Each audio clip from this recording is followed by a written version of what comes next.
Good morning, tree lovers. I'm Joel Mizell with the Tree Planters at thetreeplanters.com. We're doing a short video just to show you what we do when we get a Pindo palm. And before we actually bring it to you, we clean it up by diamond cutting the bottom boot. Now, a boot is what he is cutting off right there. It's one of these, which is actually an old frond.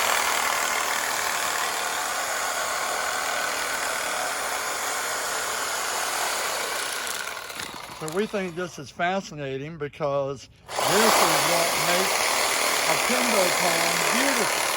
And there's several other varieties of palm trees that also get a diamond cut, and it really transforms the tree. So this tree is going to go from that look to that look. And we'll show you the end result when we're done.